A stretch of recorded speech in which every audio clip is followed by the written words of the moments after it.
నతపాంసి నతీర్థానాం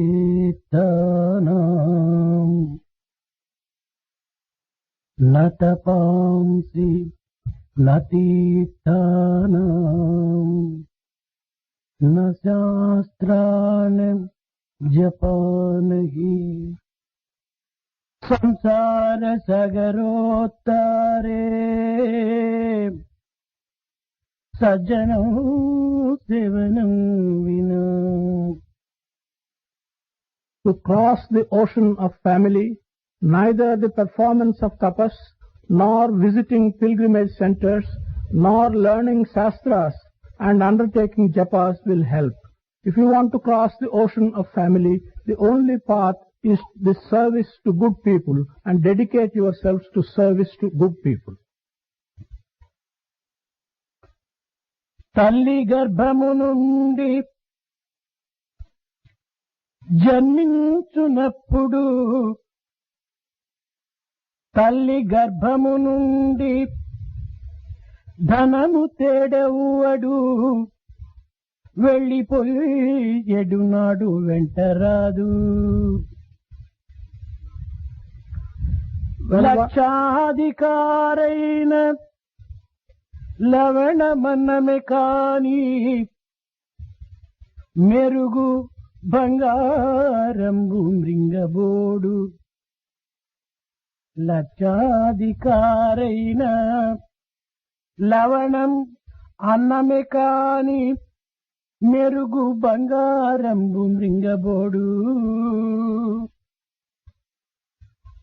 విత్తమార్జన చేసి విర్రవిగుటె కాని కూడబెట్టిన సొమ్ము తోడరాదు. పొందుగా పొరుగైన భూమి లోపల పెట్టి దాన ధర్మము లేక దాచి దాచి తుదకు దొంగలకిత్తురో దొరలకవునో. తుదకు దొంగలకిత్తురో దొరలకవునో. తేనె జుంటిగలియవా తిరువరులకు. ఇంతకన్నను వేరెద్ది ఎరుగపరతు. ఇంతకన్నను వేరెద్ది ఎరుగపరతు. సాధు సద్గుణగణ్యులౌ సభ్యులారా సభ్యులారా సభ్యులారా. When one is born from the mother's womb, no one brings with him any wealth whatsoever. When one leaves this earth and drops his body, he does not take any wealth with him. Even if he is a millionaire, he has to eat only salt and food. He cannot eat glitter and gold. One may earn a lot of wealth and feel proud by his accumulating so much wealth. And this wealth, whatever one earns, it does not come with you. It does not go with you when you leave this earth. He may hide all his wealth inside the earth and cover it with the earth without giving gifts and without making good use of his wealth. But then ultimately no one knows whether this wealth will be taken away by the robbers or will be left for some good people to make good use of it. What other truth can I tell you, you good people? Like the bees which accumulate the honey, and like the beehive, no one knows where the beehive ultimately goes. What other truth can I tell you, good people who have assembled here? ప్రేమ స్వరూపనైన స్వయం సేవకులారా, మానవత్వము అతి పవిత్రమైనదన్న విషయము మీకందరికీ తెలిసిన విషయమే.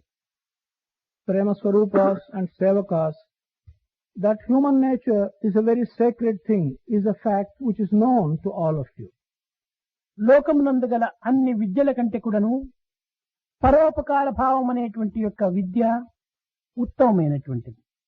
In all the types of learning that exist in this world, to learn to help others when they need such help is the most useful and important thing. సర్వోత్కృష్టమైనటువంటి యొక్క పరోపకారము సర్వ విద్యల కంటే కూడాను ఉత్తమమైనదన్న సత్యము మనం ఈనాడు గుర్తించవలసినటువంటిది అత్యవసరము. That to help others is the most distinguishing type of learning is what we should recognize today. పరోపకారం అనగా కేవలము తోటి మానవులకు దీనులకు సహాయం చేయటము పరులకు సహాయం చేయటము అన్న విషయం మాత్రమే ఈనాడు మనం గుర్తిస్తూ ఉన్నాం. Today we generally recognize that helping others consists in helping fellow human beings and in helping people who are in need of such help. పరోపకారం అనగా దీని అర్థము ఇంత మాత్రమే కాదు. The words helping others do not carry with them only this simple meaning. అనంతమైన అర్థముతో కూడుకున్న పరోపకారం అనేటువంటి పదమునకు మనం ఈనాడు దివ్యమైనటువంటి భవ్యమైనటువంటి నవ్యమైనటువంటి ఒక సాధనాన్ని మనం ఈనాడు కనిపెట్టాలి. These words, helping others, have got an infinitely deep meaning in them. And in order to reach this infinitely deep meaning while we help others, we should today derive and devise a sacred method. పరోపకారం ఇందులో 5 అక్షరములు. పరోపకారం Helping others in Telugu has got 5 letters. పర అనగా కేవలము మనకు ప్రక్కనున్నటువంటి మానవుడని కానీ మనలో తోటిగా మానవులుగా ఉండి జీవిస్తున్నటువంటి మానవుడని కానీ మనం భావించరాదు. Paropakara, the first part, para, should not give us the meaning that it refers only to the fellow human being or to one who is with us. మన దేహమునకు దేహాత్మ అని పిలుస్తున్నాం. Our bodies are being referred to not simply as bodies but as dehatma. మన ప్రాణమునకు జీవాత్మ అని పిలుస్తున్నాం. The life in this body is being referred to by us as jivatma. కానీ మన ఆత్మను మాత్రము పరమాత్మ అని పిలుస్తున్నాం. But the atma in us is being called by us as paramatma. పర అనగా కేవలము ఆత్మకు సంబంధించినటువంటిదే కానీ తోటి మానవులకు సంబంధించినటువంటిది అర్థం కాదు. This word para in paropakara or in paramatma is something which refers to the atma, but it does not refer to a fellow human being. కనుక మనము పరులకు చేయుచున్నటువంటి సేవ అంతే కూడాను పరోపకారం పరమాత్మకు చేయుచున్నటువంటి సేవనే కానీ పరులుగా మనం భావించరాదు. Here all the service we do to other human beings under the name paropakara should be regarded as being done not to a fellow human being but to Paramatma himself.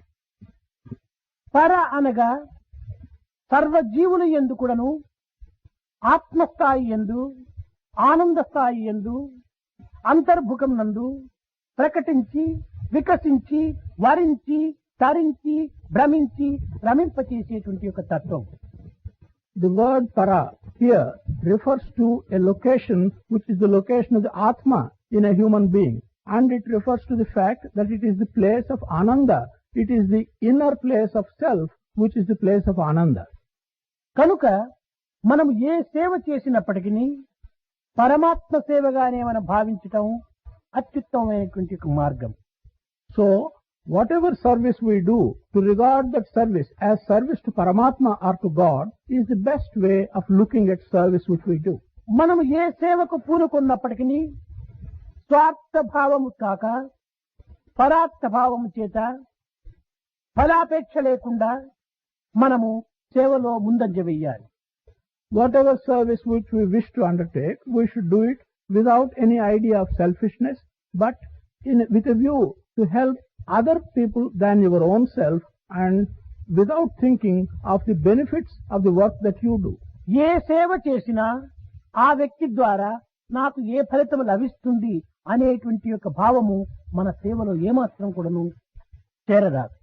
Whatever service we do to an individual, the idea or the question, what benefit will I get through the individual for whose benefit I am doing this service, should not enter in any way our work. ఫలాపేక్ష రహితమైనటువంటి సేవ పరమాత్మ సేవ. Service, the benefits of which are not sought by you, is service to God. దీనిని భగవద్గీత యందు కర్మ ఫల త్యాగ అని చెప్తూ వచ్చారు. In Bhagavad Gita, this has been described as karma phalatyaga, the benefits of your work being sacrificed by you. నది ప్రవహిస్తూ ఉండాలి. The river is flowing. ఫలాపేక్ష రహితమైనటువంటి రీతిగా నది ప్రవహిస్తూ ఉండాలి.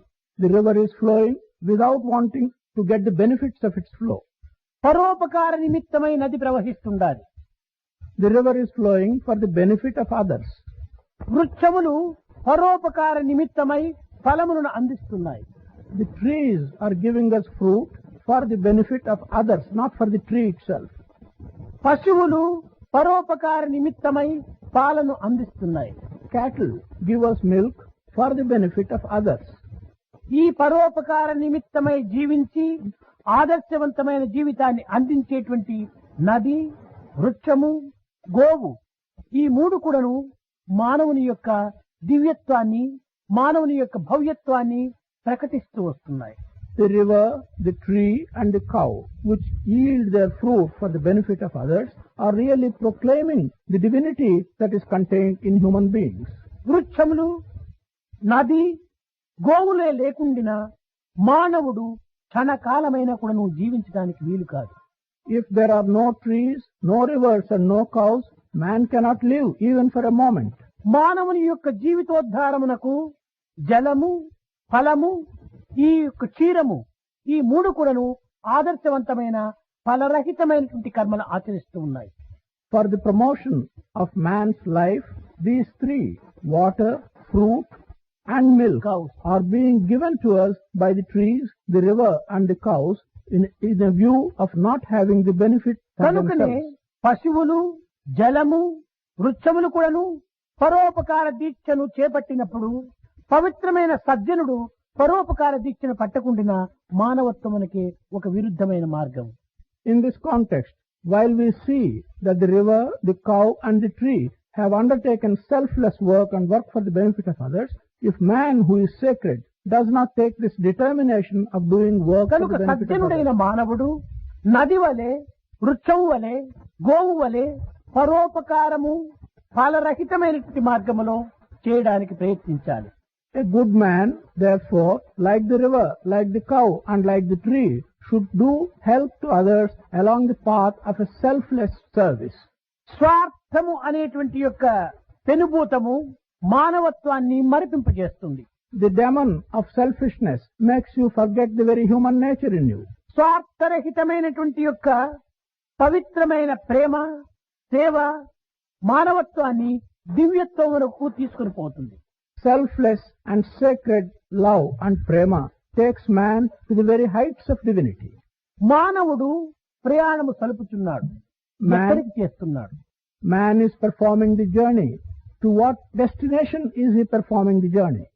పుట్టినది మొదలుకొని గిట్టునంత వరకు కూడాను తాను ఒక ప్రయాణం సలుపుతూనే ఉంటున్నాడు. From the time of birth till the time of death, he is continually performing this journey. ఇతను కర్మక్షేత్ర యాత్రికుడు. In that context, this human being is a pilgrim in the karma kshetra, in the place of work. దేహము ఒక ఛత్రము. The body is like a chowtry. మనసు watchman, కాపలాకారి. The mind is like the watchman at that chowtry.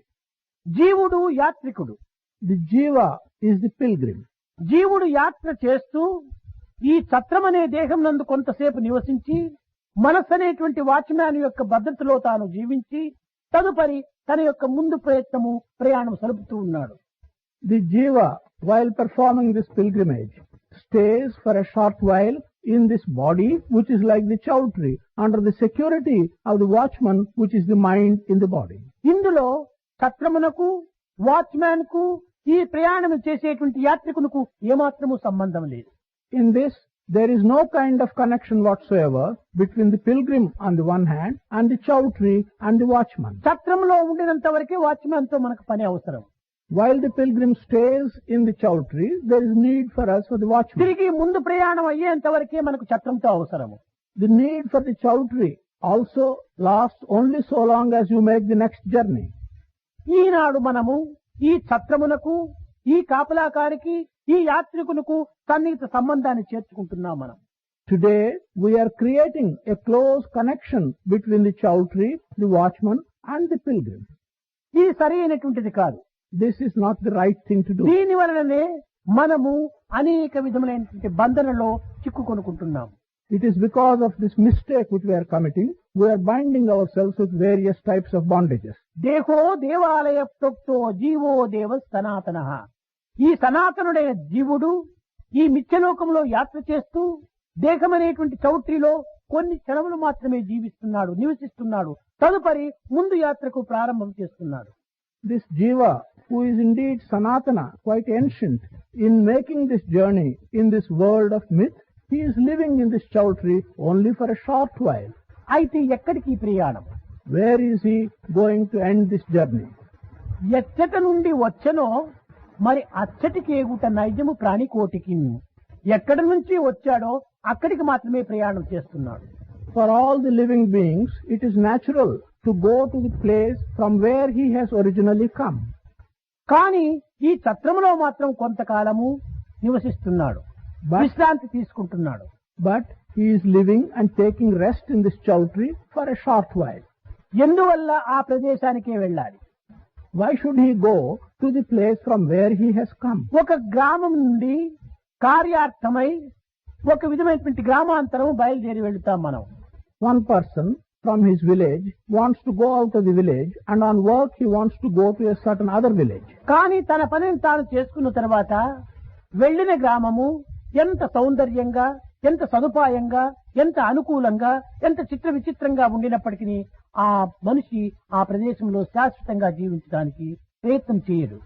After finishing the work which he has undertaken, however beautiful and useful and attractive the town may be to which he has gone, the man would not undertake to live in that town. తిరిగి తన యొక్క స్వగ్రామానికి వచ్చి చేరేంత వరకు తనకు శాంతి, విశ్రాంతి శూన్యం.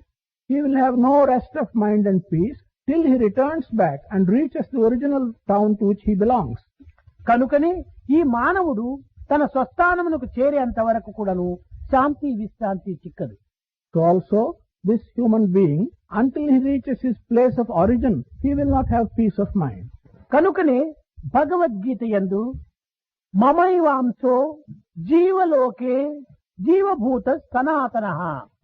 That is why in the Bhagavad Gita it has been said, all the living things had their origin in me. They are simply sparks of my soul. సర్వభూతములు కూడాను, సర్వ జీవులు కూడాను నా అంశము నుండి ఆవిర్భవించినటువంటివే అన్నాడు. All jivas and all living things have only started and originated in me as amshas. As కనుకనే ఈశావాస్యం ఇదం సర్వం వాసుదేవ సర్వమిదం that is why ఈశ్వర సర్వభూతానాం.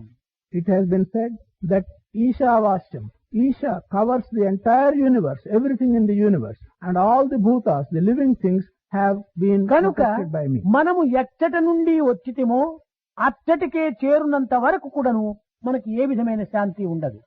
So, until we reach the place from where we have come, there will be no kind of rest or peace for us. ఏ తర్వాత మనం వచ్చిన స్థానము ఆత్మస్థానము. Be that as it may, the place from where we have come is the place of ఈ Atma. ఆత్మస్థానము చేరునంత వరకు కూడాను మన ప్రయాణము నిర్విరామంగా సలుపుతూ రావాలి. Until we reach this place of Atma, our journey should be performed without any interruption. ఈ ప్రయాణము లోపల తోటి మానవులు, తోటి జీవులు, తోటి ప్రాణులు మనతో పాటు ప్రయాణం చేస్తూ ఉన్నాయి. In this journey of ours, the fellow human beings, the fellow living things, and the fellow jivas are all co-travelers with us. ఈ తోటి మానవులకు, తోటి జీవులకు మన చేతనైనంత వరకు సహాయము చేసి పరమార్గాన్ని ఏమాత్రము కూడాను మరవనివ్వకుండా మనం తగిన సహాయం చేస్తూ మనతో పాటు వారిని కూడాను ప్రయాణం సలుపుతూ రావాలి. To these fellow travelers and fellow human beings, to the extent possible, we should help them and see that they do not swerve from the path which they have undertaken to go through like us. ఈ విద్యలు కాని, ఈ సేవలు కాని, ఈ సాధనలు కాని సర్వము కూడాను పరస్థానమునకు చేరేటువంటి యొక్క మార్గపు యొక్క దివ్య విభూతులే. These education and this service or sadhana which you undertake are all different forms of reaching and traveling along the same path. కనుకనే ఈ ప్రయాణం చేసేటువంటి మార్గమునందు మన పూర్వీకులు, ప్రాచీన పురుషులు, ప్రాచీనపు యోగులు, ప్రాచీనపు జ్ఞానులు తపస్సు అనేటువంటి పవిత్రమైన మార్గాన్ని అవలంబిస్తూ వచ్చారు.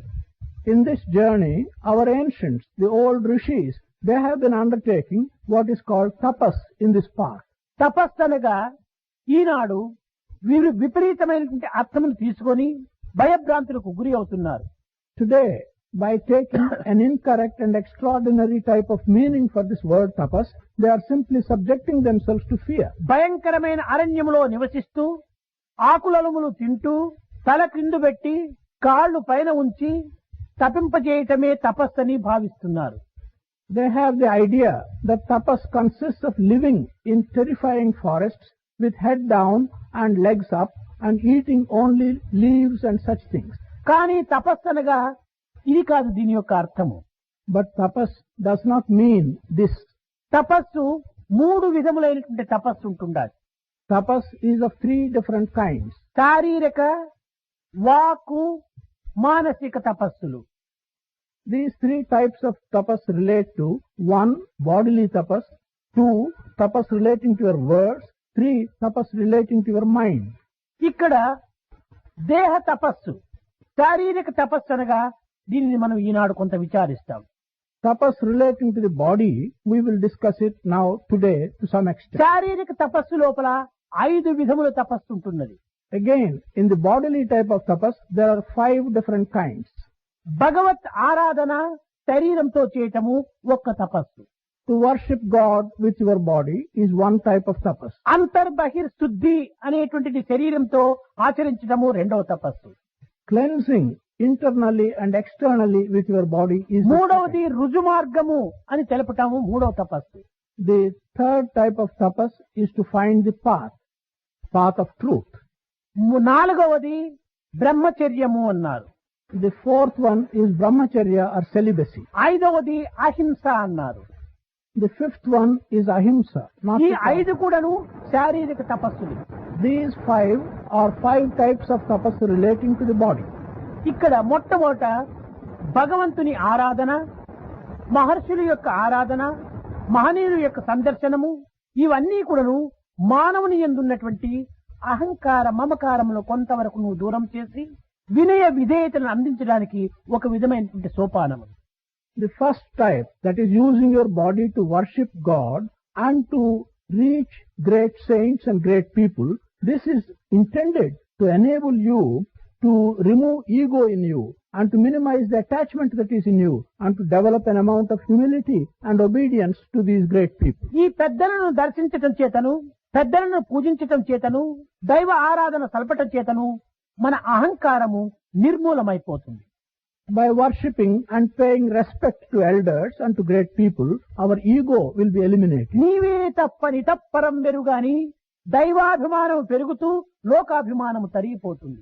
In the context and in the meaning to you that I do not know any other help except you.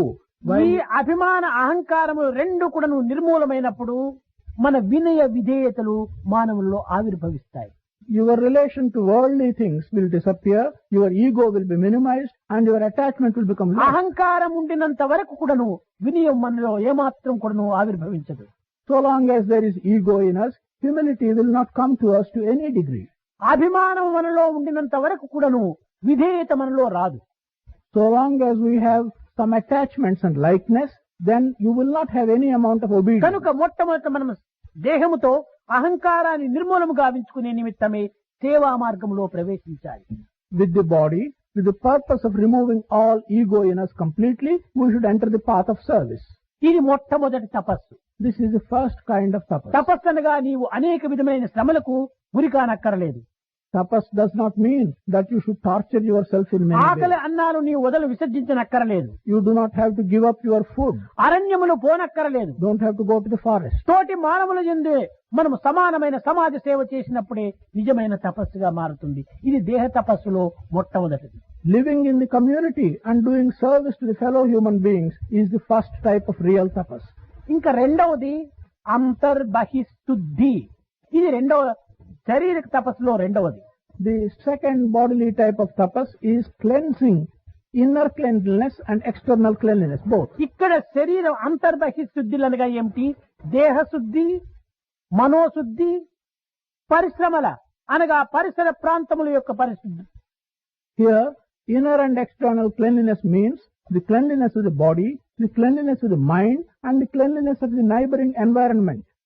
ఇక్కడ దేహమును మనం ఎంత పరిశుద్ధంగా ఉంచుకుందామో అంత ఆరోగ్యాన్ని కూడా మనం అనుభవిస్తాము. Here we should note that to the extent to which we keep our body clean, we will enjoy that amount of health. పరిశుద్ధమైనటువంటి వస్త్రములు ధరించి దేహమునకు పరిశుద్ధమైనటువంటి యొక్క స్నానమును ఆచరించి మనము అన్ని విధాలా పరిశుద్ధంగా ఉండినప్పుడు పరిశుద్ధమైన భావాలు మనలో ఆవిర్భవిస్తాయి. Wearing clean clothes and bathing and washing the body, to the extent to which we keep the body clean, clean and good ideas will enter in us. ఇంతే కాకుండా మానసిక సంబంధమైన దుర్భావములు, దుర్గుణములు, దురహంకారములు, దురభిమానములు క్రమక్రమేణా ఈ యొక్క సేవ చేత మనం కొంతవరకు దానిని అరికట్టుకుంటూ రావడానికి అవకాశం ఉంటుంటుంది. Not only this, by such service, bad ideas and bad thoughts, gradually we will be able to control these bad things relating to the mind. కేవలం దేహమును భావములను పరిశుద్ధి చేసుకుంటున్నంత మాత్రమున ప్రయోజనం లేదు. మన పరిసర ప్రాంతములు కూడా పరిశుద్ధంగా ఉంటుండాలి. There is no benefit by simply cleaning one's body and cleansing one's mind. Our environment also should be kept very clean. మన దేహము, మన మనసు, మన పరిసర ప్రాంతములు పరిశుద్ధంగా ఉండినప్పుడు మనం పవిత్రమైనటువంటి గాలిని మనం పీల్చుకుంటూ పవిత్రమైన భావముల చేత పవిత్రమైన జీవితాన్ని సేవాది కంకర్యంగా వినియోగించుకోవడానికి అవకాశం ఉంటుంటుంది. When we can keep our body, our mind and our environment clean, it will be possible for us then to breathe good, free, clean air and keep ourselves clean. ఈ దేహము, ఈ పరిసర ప్రాంతము, ఈ మనస్సు యొక్క పరిశుద్ధం కూడాను ఒక తపస్సు కింద చేరినటువంటిది. Here, keeping this body clean, the mind clean and the environment clean is also one tapas.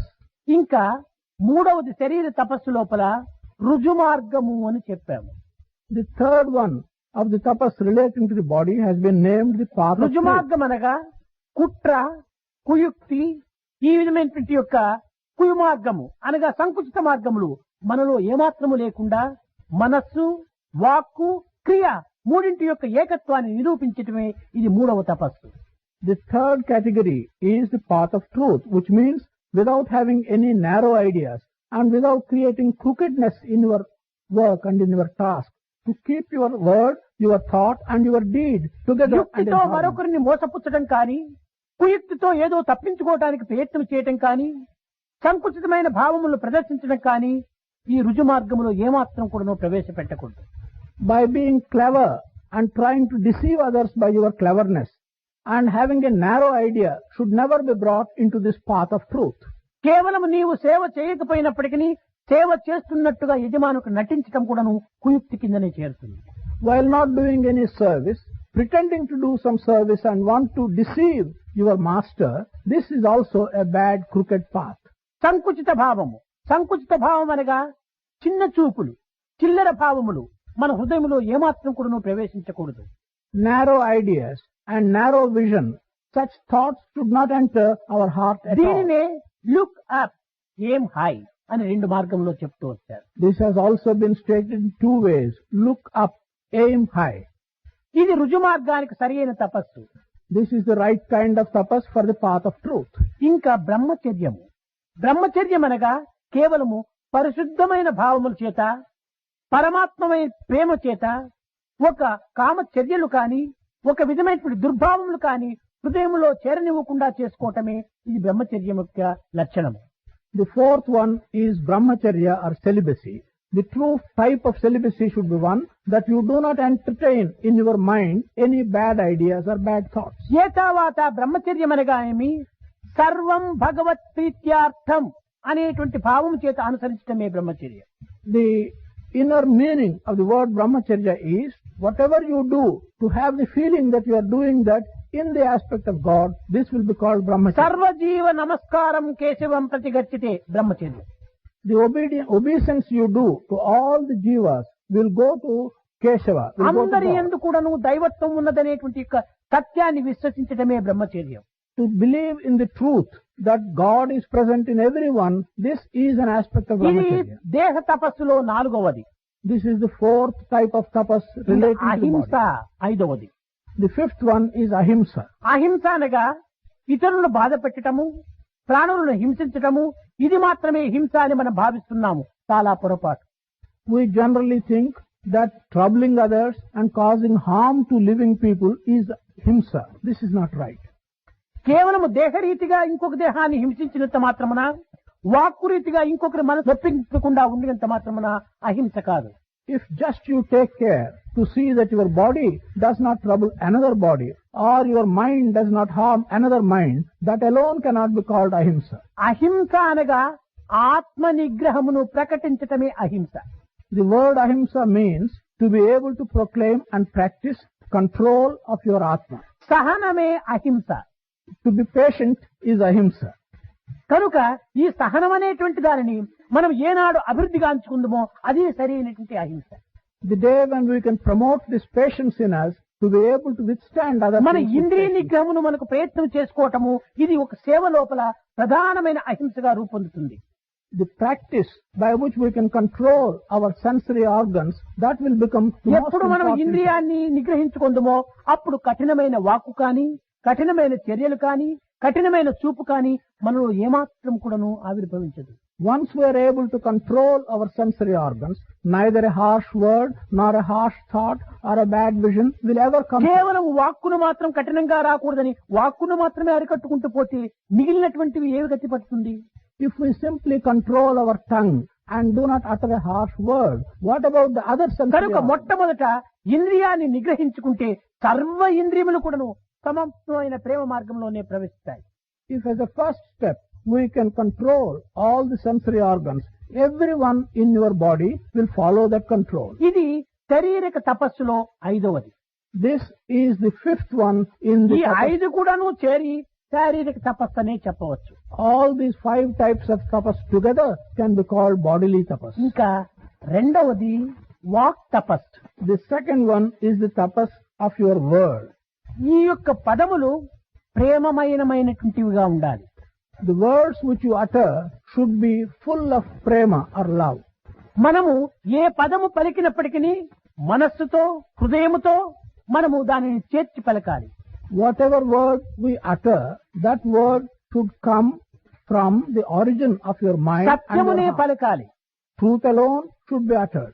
సత్యం నాస్తి పరో ధర్మ అని, ఈ సత్యం అనేటువంటిదే వాక్ తపస్సు.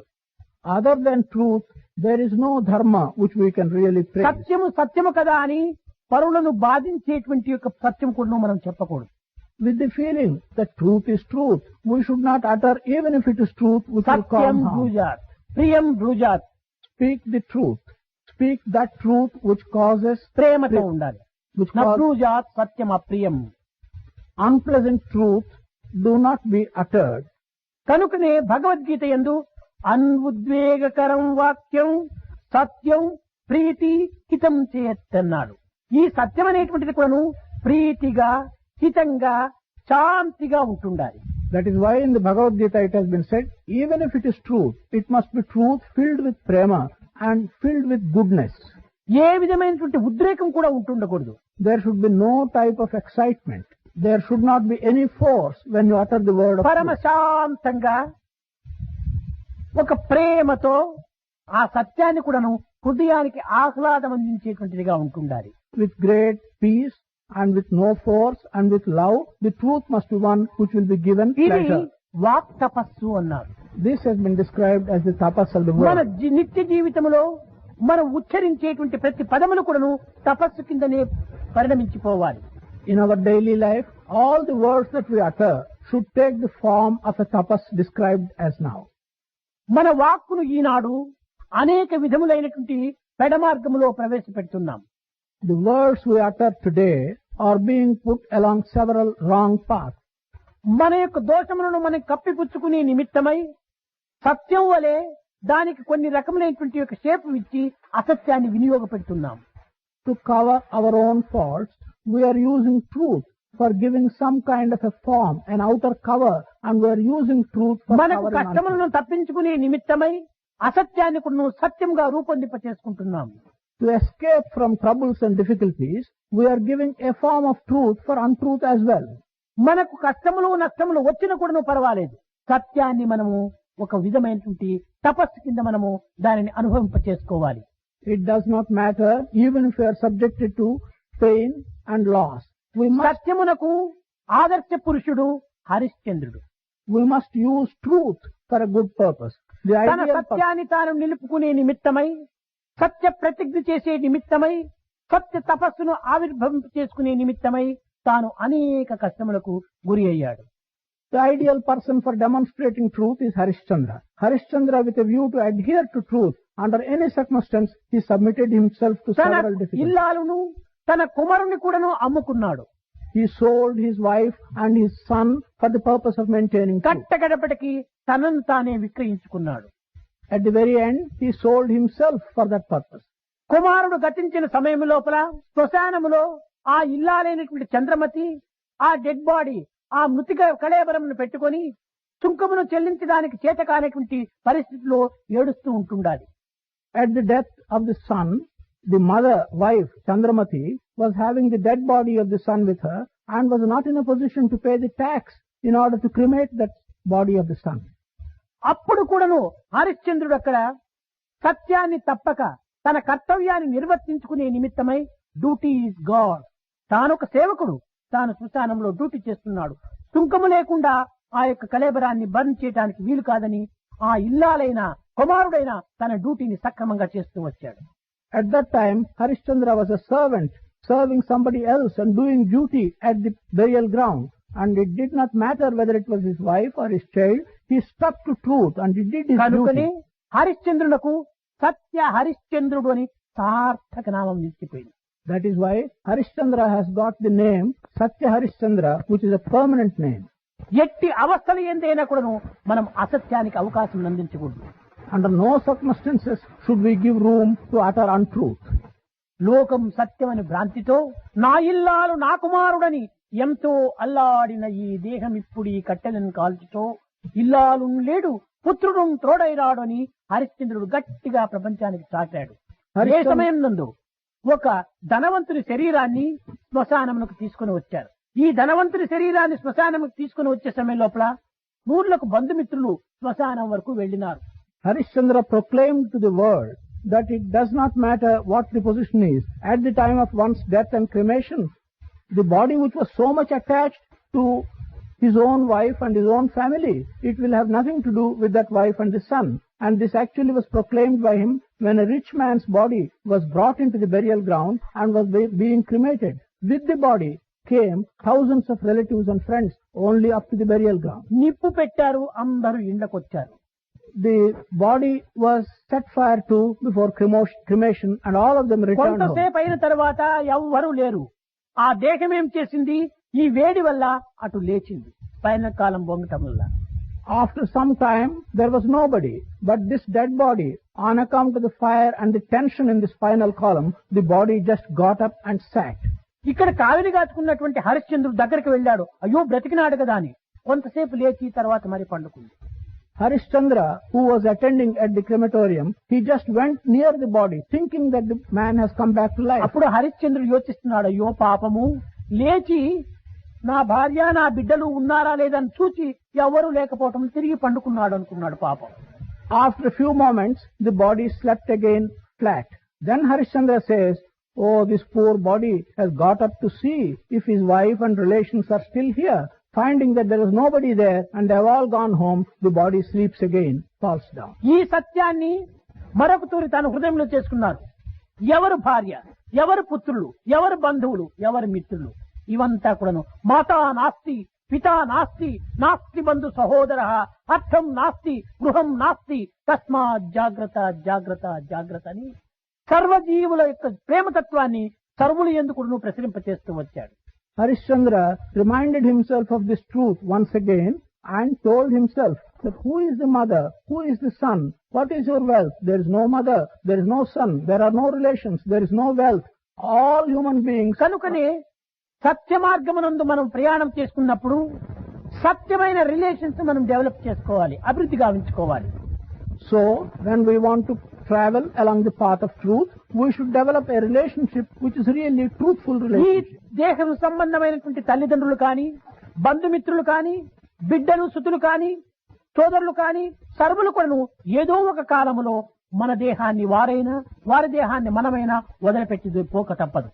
The relations in the form of father and mother to this body, or relations and brothers to this body, sometime or other, either they or we have to leave each other and part from each పుట్టక other. పూర్వము తల్లి ఎవరు, కుమారుడు ఎవరు?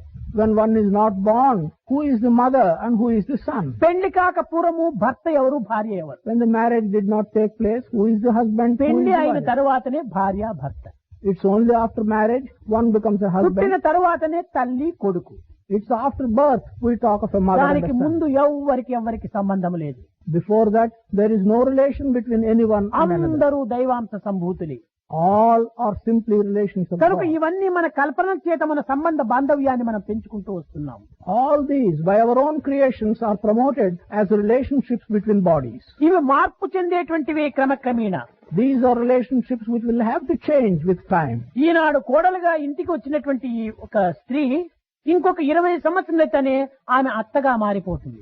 Today, a girl who comes to the house as a daughter-in-law, after 20 years, she becomes the mother-in-law.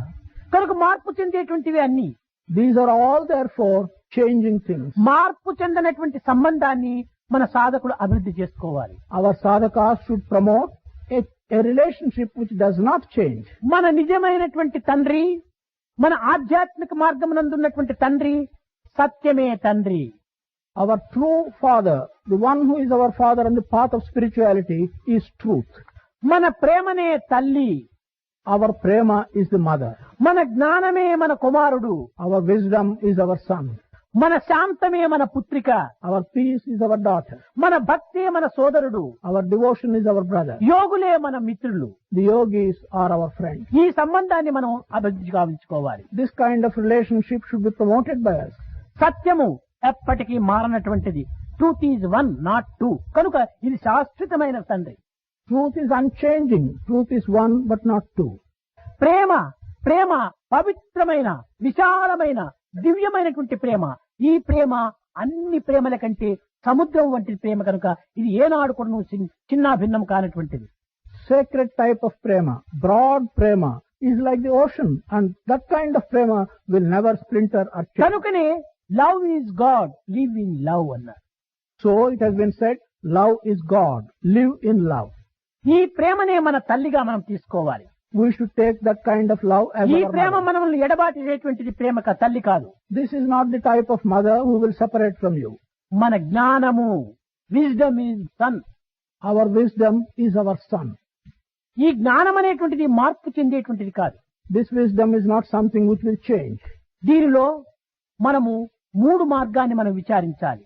In this path of wisdom, we shall have to recognize ఒక తూరి వచ్చినా తిరిగి పోదు. if this wisdom comes to us once, it will not go back again. ఒక తూరి పోయినా తిరిగి రాదు. If we have lost it once and if it has gone, it won't come back ఇది again. పోదు రాదు, ఇది 3 ఉన్నాయి. This does not go, this does not come. ఈ 3 కూడాను మన హృదయంలో నివసిస్తున్నాయి. These 3 are living in our heart. ఒక తూరి వచ్చినా పోదు, అది జ్ఞానం. What comes once will not go, that is wisdom. ఒక తూరి పోయినా తిరిగి రాదు, అజ్ఞానం. Once it goes, it won't come back to you again, that is ignorance. పోదు రాదు, ఇది బ్రహ్మతత్వం. The aspect of Brahma neither goes nor ఇది comes back. ఆత్మతత్వం. దానిని మనం ఈనాడు పరిశోధన చేయాలి. This is the aspect of Atma. It is that we కనుకనే అనేక పర్యాయములు మనము చదువుతూనే ఉంటుంటాం.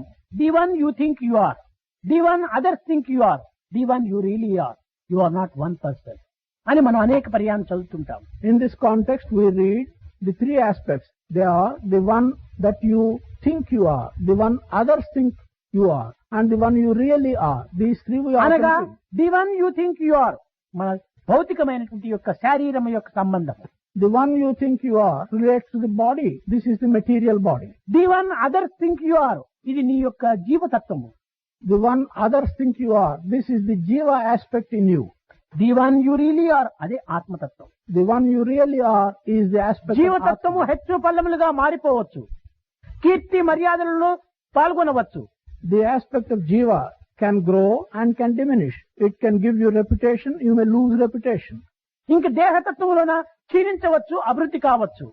In the bodily aspect, it may grow, it may become decadent. కానీ ఆత్మతత్వం అనేటువంటిది ఎప్పుడు కూడాను ఒకే స్థిరమైనటువంటి శాశ్వతమైనటువంటి నిర్మలం, నిశ్చలం, నిస్వార్థమైనటువంటి యొక్క స్థితిలో ఉంటుంటాది.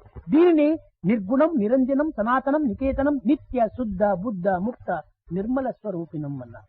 But the aspect of Atma is unchanging and is neither growth nor decadence. It will remain permanent. This has been described as the ఈ pure state. తత్వాన్ని ఏనాడు మనం గుర్తింతుమో ఆనాడే మన నిజ స్వరూపాన్ని మనం ప్రకటించిన వారం అవుతాం. Only on that day when we recognize this aspect of Atma will we have understood and proclaimed our true form. దీనినే జీసస్ కూడాను మొట్టమొదట I'm the messenger of God అన్నాడు. అనగా దేహ రీతి లోపల నేను ఈ జగత్తునకు ఒక మెసెంజర్ గా వచ్చాను అన్నాడు. The same has been expressed by Jesus by saying, from the bodily aspect, I am a messenger of God. ఒక్క జీసస్సే కాదు మెసెంజరు, మీరందరూ కూడాను మెసెంజర్సే. Not only Jesus is a messenger in the form of కానీ body, ఈ messengers అంతా ఈనాడు miss engines గా తయారైపోతున్నారు. but you are all messengers. Unfortunately today, all these messengers are turning into messengers. Engines. ఈనాడు మనము ప్రతి ఒక్కరు కూడాను మెసెంజర్ గా మన యొక్క ఈ పవిత్రమైన దివ్య దీనిని జగత్తులో చాటడానికి ప్రయత్నం చేయాలి. Today, every one of us as a messenger to proclaim this aspect of truth in the ఈ world. మెసెంజర్ ను మనం పంచుతూ పోవటం వల్ల ఏమైపోతుంది, మన రిలేషన్షిప్ పెరుగుతూ వస్తుంది. When we broadcast such a message amongst the people of the world, then our relationships will go on ఎట్లా increase. మొట్టమొదట ఐ అని ఉంటున్నావు, నీకు నీవు మాత్రమే తైలం పైన ఉన్నటువంటి యొక్క నీటి బొట్టు వలె ఉంటున్నావు. The starting point, you are an I, an individual I, like the drop of oil on a surface of water. కానీ నేను నీవు అని ఇతరులకు సేవ చేయడానికి పోతే ఐ ప్లస్ యు వి అయిపోతుంది. But once you go to do service to others, then I plus you will become we. ఈ విధంగా I plus you I plus you I plus you I plus you we ఇది చాలా పెరిగిపోతూ వస్తుంది. In this manner, this grows, I plus you, we, and this we grows into a large number of we. ఈ వి plus he అని మరి తరిగితే దాన్ని చేర్చుకోవాలి, అప్పుడు he అయిపోతుంది. వి ఉండదు, ఐ ఉండదు, యు ఉండదు. In this manner, we join him, it will become we plus he. The we will disappear, the I has already disappeared, only he remains. కనుకనే మొట్టమొదట మనము I'm the messenger of God అనేటువంటి I నుంచి మనం start చేయాలి. The starting point, therefore, is in the first instance to tell yourself that you are the messenger of God. తదుపరి I'm the son of God. The next step is, I am the son of God. కారణమేమనగా messenger వేరే ఉన్నాడు, master వేరే ఉంటున్నాడు. Master కు messenger కు చాలా దూరంగా ఉంటున్నాడు. In the first instance, there is a messenger and there is a master. There is a distance between messenger and master. Relationship కూడా ఎక్కువగా లేదు. There is not such close relationship. ఇది క్రమక్రమేణా ఈ యొక్క బాంధవ్యం పెరిగిపోవటం వల్ల I and you are one అని కొంతవరకు నువ్వు మరి మూడో స్టెప్ లో పోతుంటాడు. Later, as relationship becomes stronger and stronger, I and you are one. రెండవ దీంట్లో లోపల I am the son of God వస్తుంది. సన్ ఆఫ్ గాడ్ లోపల ఏమవుతుంది, తండ్రి యొక్క వెల్త్ కు, తండ్రి యొక్క ఫిగర్ కు, తండ్రి యొక్క బ్లడ్ కు తండ్రికి సంబంధం ఏర్పడుతుంది. In the second stage, when we tell ourselves, I am the son of God, there is a close relationship between you and the wealth of the Father, the form of the Father, the blood of the Father. You become closer. క్రమక్రమేణా పెరిగిపోతూ I and my father are one అన్నాడు. Gradually, growing in this manner, he said, I and my Father are one.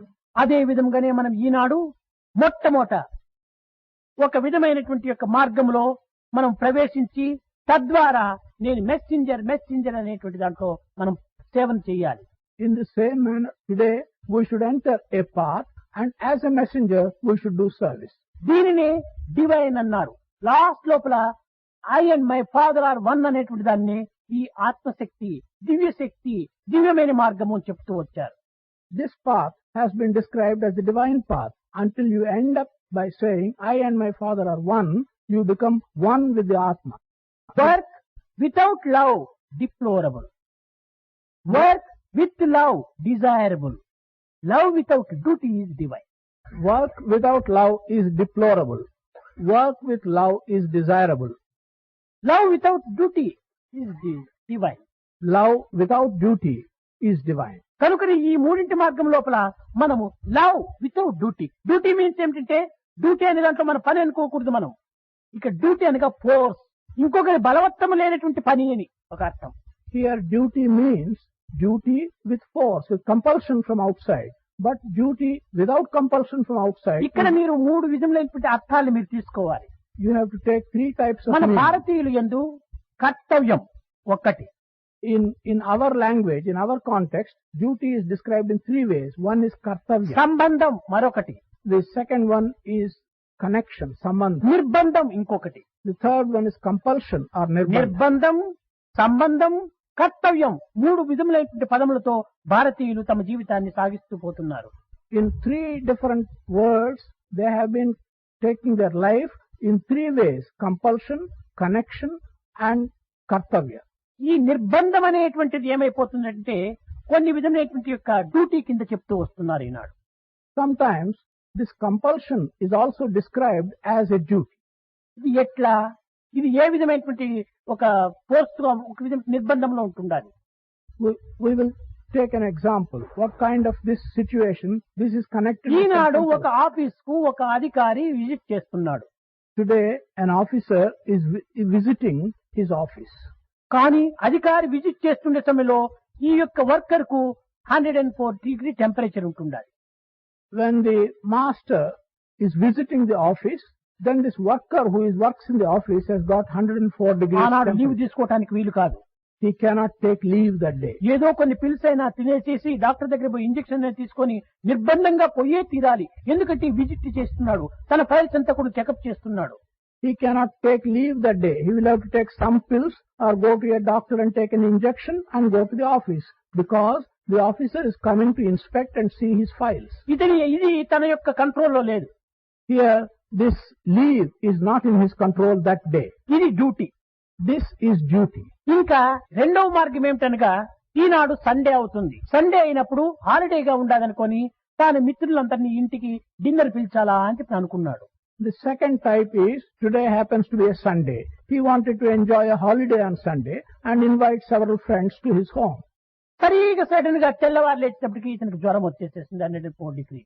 Suddenly, when he wakes up in the morning on Sunday, he gets fever 104 degrees. తక్షణమే friends కు phone చేశాడు, నా dinner cancel చేసుకున్నాను, నాకు health సరిలేదు అన్నాడు. Immediately he telephones to all his friends whom he has invited and says, my body is not well, my health is not good, I cancel the invitation. ఇది సంబంధం, తన కంట్రోల్లో ఉంది. This is a function connection. చేయొచ్చు లేక cancel చేసుకోవచ్చు. This is a connection. It is in his control. He can go through the duty he has prescribed for himself or he can కానీ cancel. Office duty మాత్రం తన control లేదు. Officer ఆజ్ఞ ప్రకారం నడుచుకుని తీరాలి. ఇది duty. But what relates to his office work is not in his control. He will have to do his duty according to the officer's control. ఇంకా కర్తవ్యము అంటే ఏమిటి, అదే ఈనాడు మానవుడికి అతి ప్రధానమైనటువంటిది. The third type, kartavya, what is that? That is most important thing to man today. Small example. There is a small example. ఒక ఇంటి లోపల భార్యాభర్తలు ఏదో కొన్ని కారణాంతరంగా కలహించుకున్నారు. In one home, wife and husband, for some reasons, quarreled with each other. భర్త భార్యను అనేక విధములుగా కోపించి 2 దెబ్బలు వేశాడు. The husband became angry with the wife in many ways and even given her a little beating. కానీ ఈ కోపంగా ఉండినటువంటి సమయం లోపల భార్య వంట రూమ్ లో ఏడుస్తూ ఉంటుండాలి. During this period, when he was angry, the wife was weeping, was sorry in the kitchen. భార్య పైన కోపం ప్రకటిస్తున్నాడు. He was showing anger in relation to his wife. తక్షణమే ఒక ఫ్రెండ్ డ్రాయింగ్ రూమ్ లో ప్రవేశించాడు.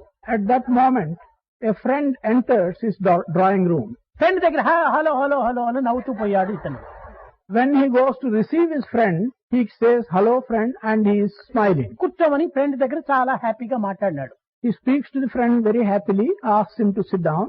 తక్షణమే కాఫీ ఇస్తానని చెప్పి కూర్చోమన్నాడు. లోపలికి కాఫీ తయారు చేయి, కోపంగా మాట్లాడుతున్నాడు. He tells his friend very softly, I will give you coffee, sit down.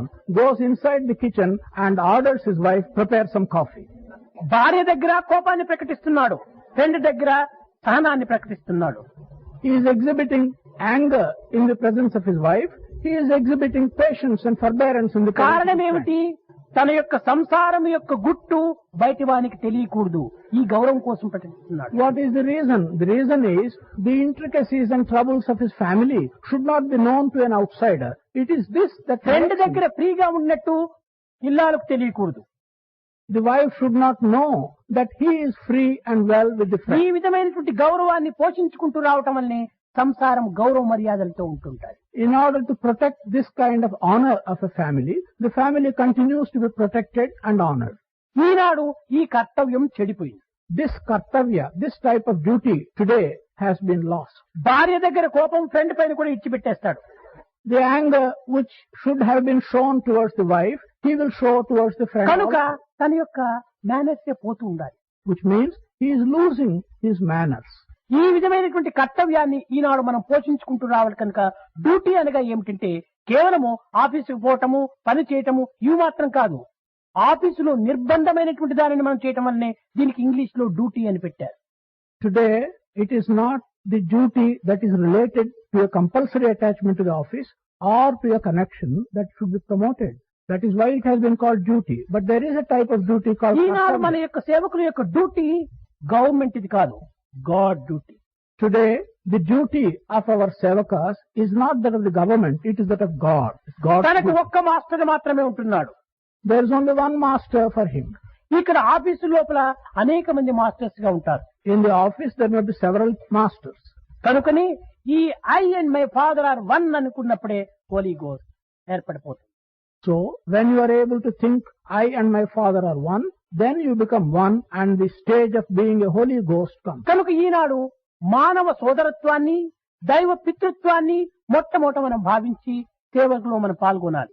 So today, our very first thought should relate to brotherhood of man and fatherhood of God, and then we should enter service. క్రమక్రమేణా కూడాను ఏకాత్మ భావాన్ని మనం అభివృద్ధి చేసుకోవాలి. Gradually, we should also develop the idea of one Atma in everyone. కనుకనే ఈనాడు మనము మన జీవితం అనే ప్రవాహమునకు ఒక విధమైనటువంటి రెండు హద్దులు మనం నిర్మించుకోవాలి. Today, to the river of our life, we should have to have two controls, two banks. ఎందుకనగా ప్రవాహము ప్రవహించే సమయంలో ఇటువైపున అటువైపున రెండు గట్లు ఉంటుంటాయి. The reason for this is, when a flow of water takes place, on both sides there are banks. అప్పుడే ఈ యొక్క నది చక్కగా ప్రవహించి సముద్రంలో లీనమైపోతుంది. It's only then that the river flows well and goes and merges into the ocean. ఈనాడు మన జీవితం అనే ప్రవాహము అతి తీవ్రంగా ప్రవహిస్తుండాలి. Today, the river of our life is flowing very fast. దీనికి గట్లు లేకుండా ఉంటున్నాయి. There is no control, there's no bund for this river. కనుకని ఈనాడు ఒకవైపున ఒక గట్టు, రెండవ వైపున మరొక గట్టు, ఈ రెండు గట్లను ఈనాడు మనం గట్టిగా కట్టుకోవాలి. Today, we will have to build a bund on one side and another bund on the other side. ఒకవైపున అష్టాక్షర నామం అనేటువంటి గట్టును పెట్టుకోవాలి. On one side, we should have a bank under the name of Ashtakshara Nama. రెండవ వైపున మరొక అష్టాక్షర నామము అనే గట్టును కట్టుకోవాలి. The second side also, there is another Ashtakshara Nama which we have ఏమిటి stated. అష్టాక్షర నామము? ఓం నమో నారాయణాయ కాదు కాదు కాదు కాదు. ఒకవైపున సంశయాత్మ వినశ్యతే, సంశయాత్మ వినశ్య, నిస్సంశయము అనేటువంటి గట్టును ఒక దగ్గర కట్టుకో. What is this Ashtakshari? It is not the standard Ashtakshari Om Namo Narayana, but this is Samsayatma Vinasyati. You should not have any doubt whatsoever. You should get rid of all doubts. రెండవ వైపున అష్టాక్షర నామం శ్రద్ధావాన్ లాభతే జ్ఞానం 8. The second side again, the Ashtakshari is Shraddhavan Labhate Jnanam. అనగా ఒకవైపున శ్రద్ధ, ఒకవైపున నిస్సంశయము, ఈ రెండు గట్లు కట్టుకుంటే మనము పవిత్రమైన జీవితంలో తపస్సుగా మనము జీవించగలము. Which means, on one side, Shraddha or care and attention, on another side, absence of all doubt. If we have these two controls, we Eenadu can- మానవుడు కేవలము సంశయముల యొక్క మూటగా తయారవుతున్నాడు. today, man is a bundle of doubts. Self కాన్ఫిడెన్సే లేకుండా ఉంటుండాలి. There is no self-confidence for him. Self confidence లేనటువంటి వాడు ఏం చిన్న కార్యం కూడా చేయలేడు. One who has no self-confidence cannot do even a small, tiny తన task. పైన తనకు విశ్వాసమే లేదు, దైవాన్ని మనకు సాక్షాత్కరించుకోవాలంటుంటాడు. He has no confidence in himself, but he wants to have sakshatkar of God. కింద పునాదే లేకపోతే పైన మనము రూపుని ఏ విధంగా వేయగలము? When there is no foundation, how can we put a roof on the top? గోడనే కట్టకపోతే మనం రూపుని ఏ రీతిగా ధరించగలము? If we have not built the walls, who is going to bear the roof? కనుకనే self confidence foundation, Self-confidence is the foundation. Self satisfaction అనేది గోడ, Self-satisfaction are like the wall. Self sacrifice అదే roof, Self-sacrifice is the roof. Self realization life.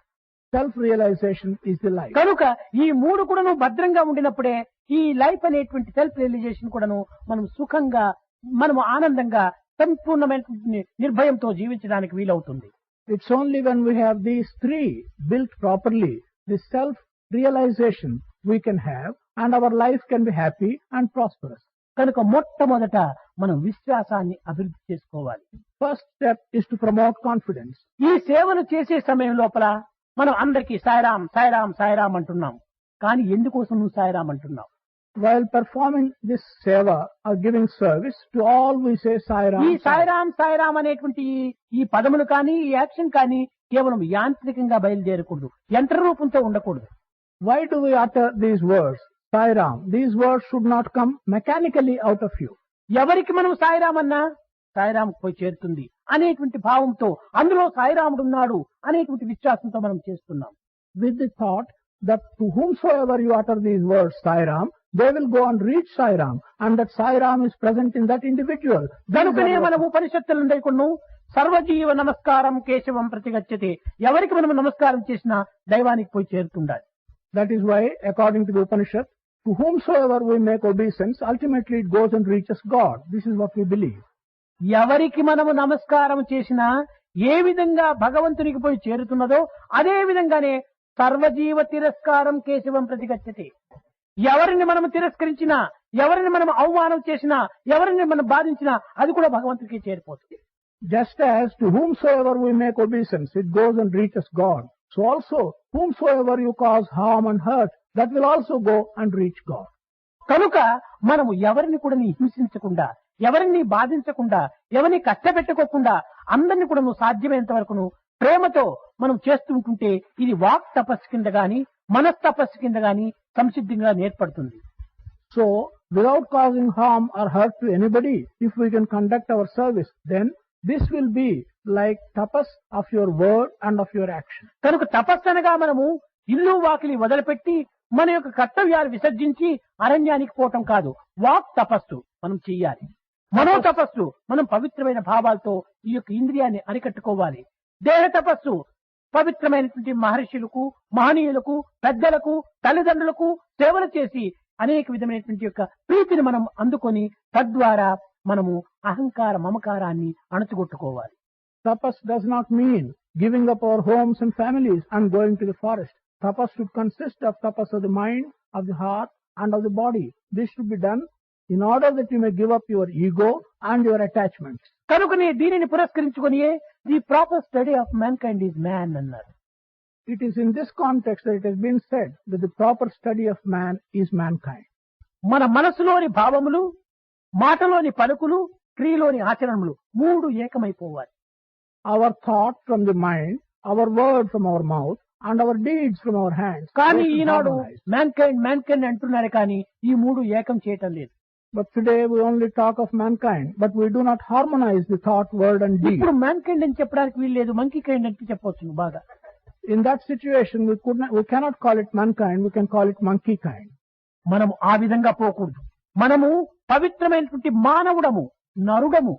We should not take that path. We are sacred human beings. We are naras.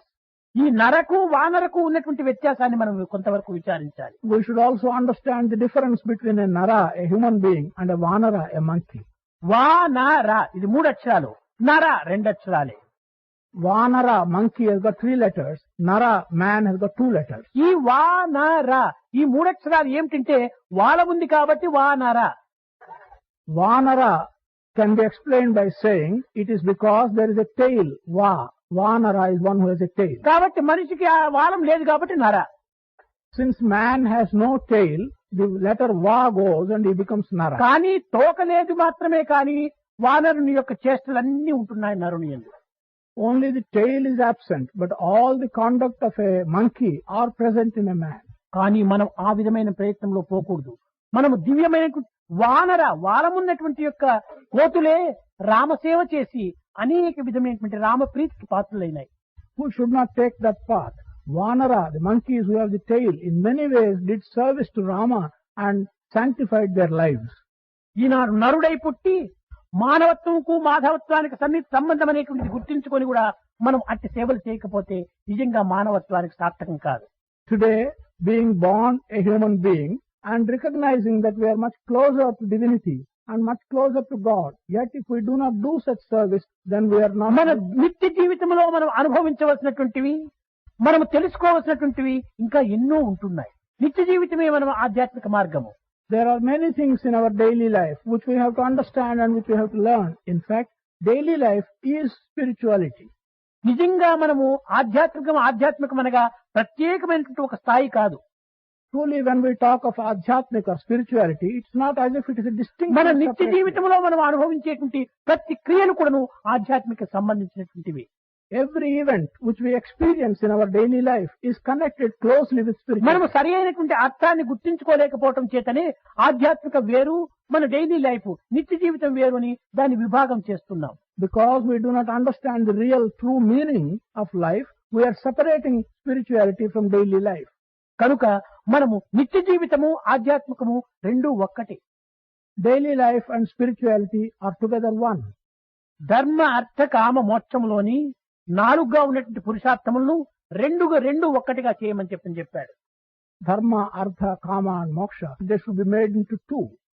ధర్మము దేనికోసము? అర్థమును ధర్మము చేయటమే ఈ ధర్మార్థము.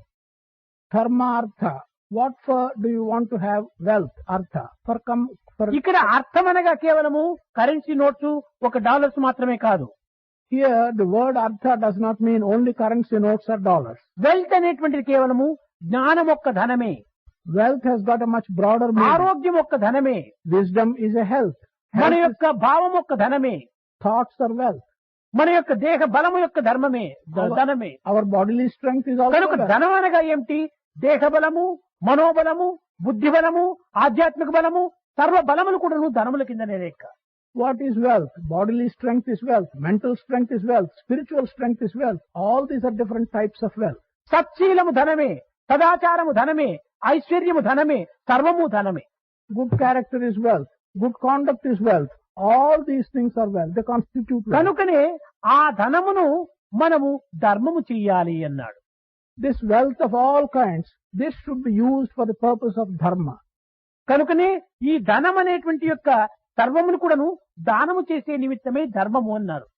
That is why all this wealth of all types is for you to give away as gifts to others. ఇంకా అర్థ కామము. The other two purusharthas, artha, kama. మనము దైవము మోక్షం అనేటువంటి దాన్ని కామించాలి. We should have the desire of getting moksha. కేవలం లోక సంబంధమైనటువంటి వాటిని కాదు, మనం మోక్షమే మనం నిజంగా మనం ప్రేమించవలసినటువంటిది, ఆశించవలసినటువంటి మార్గము. We should not desire for worldly things alone. We should desire to get God. ఈనాడు కూడా లౌకికము ఆధ్యాత్మికము రెండింటి కూడా ఏకం చేయాలి. In this way, worldly life and spiritual life should లౌకికమే together. ఉంటేనే మనం ఆధ్యాత్మికంలో ప్రవేశించగలుగుతున్నాం. It's only because we are in the world, we are able to go the path of ఇది spiritual. వస్త్రం కాదు, ఇది bundle of threads. This is not a piece of cloth, it's a bundle of threads. ఇది threads కాదు, ఇది cotton. This is not threads, this is cotton. మొట్టమొదట cotton, రెండవది thread, మూడవది cloth. First is cotton, then come threads, then come cloth. కనుక దేహం అనేటువంటిది cloth, Body is like the cloth. మన థాట్స్ అనేటువంటిది threads, Our thoughts are like the threads. మన ఆత్మనే cotton, pure cotton. Our atma is the base. Cotton. దానికి no shape. Atma has అదే no the form. One you think you are body, The one you think you are అదే is cloth. the body. That's the cloth. The one others think you are, అదే thread. The one others think you are, those are the the threads. One you really are, అదే cotton. The one you really are, that's the atma. ఆ cotton. కాటనే లేకపోతే థ్రెడ్సే లేవు, థ్రెడ్సే లేకపోతే క్లాతే లేదు. కనుక మూడు చేరి ఒక్కటే. దేహాత్మ, జీవాత్మ, పరమాత్మ మూడు ఒక్కటే. ఐహిక, ఆముష్మిక, కైవల్య మూడు ఒక్కటే. If we do not have the cotton, there are no threads. If we do not have the threads, there is no cloth. So also, if there is no atma, paramatma, there is no jivatma. If there is no jivatma, there is no dehatma. All the దీనికి three ఇంకా are one. కూడా చాలా అవసరమైనటువంటివి, చాలా important అయినటువంటివి దేహము, ఇంద్రియములు, మనస్సు. ఈ మూడింటి యొక్క చేరిక చేతనే ఈ దేహము, ఈ జగత్తు భిన్న రూపంగా గోచరిస్తూ వస్తున్నాయి. Further, the three most important things, the body, the organs and the mind. It's the conglomeration of these three which makes you ఈ మూడింటి యొక్క తత్వాన్ని మనం గుర్తించినప్పుడే ఆధ్యాత్మికం స్పష్టంగా అర్థమవుతుంది. It's only when we can understand the nature and the aspect of these three can we understand spirituality. కనుక ఈ దేహము, ఇంద్రియము, ఈ మనస్సు యొక్క తత్వాన్ని గుర్తించుకుంటే ఆధ్యాత్మికము సుస్పష్టంగా మనకు రూపొందింపజేస్తుంది. If we can recognize the meaning of these three, the body, the organs and the mind, we will understand spirituality in a very clear కనుక manner. స్పిరిచువాలిటీ అనగా కేవలము ఒక భిన్నమైనటువంటి ప్రపంచానికి విరుద్ధమైన మార్గం కాదు.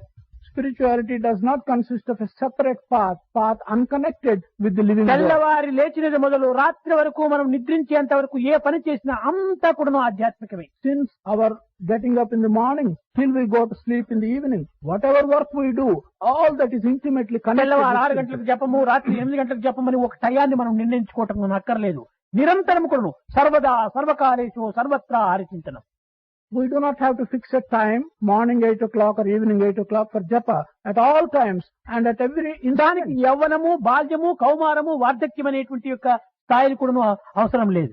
For that, there is no need for having childhood, adulthood, old age. There is no such కనుక distinction. దీనికి వయ ప్రమాణం కానీ, కాల ప్రమాణం కానీ, కాల నిమిత్తం కానీ ఏమాత్రం కూడా అక్కరలేదు.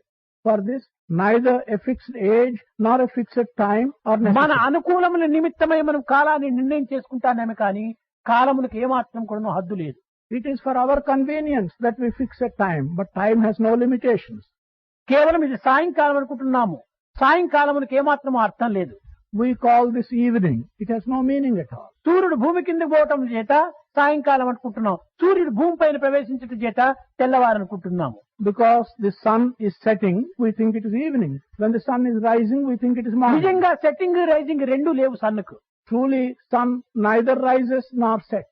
కేవలం మనకు కనిపించకుండా పోయినంత మాత్రాన దాన్ని మునిగిపోయాడు అనుకుంటున్నాం, కనిపించినప్పుడు పుట్టినాడు అనుకుంటున్నాము. ఈ రెండు కూడా మన భావాలే కానీ సూర్యుని యొక్క తత్వములు కాదు.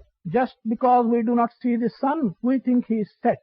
Just because we see him rise, we think sun is rising. But these are only our ideas and our అదే thoughts. విధంగానే ఆత్మకనేటువంటిది జననము మరణము రెండు లేవు. In the same manner, Atma has neither birth nor death. దేహము కనిపించినప్పుడు పుట్టుక అనుకుంటున్నాం, When the body is seen by us, we say దేహము birth. శిథిలమైపోతానే మరణం అంటున్నాం. When the body falls down, we say death. కానీ ఆత్మకు no birth no death. But Atma has neither birth nor death.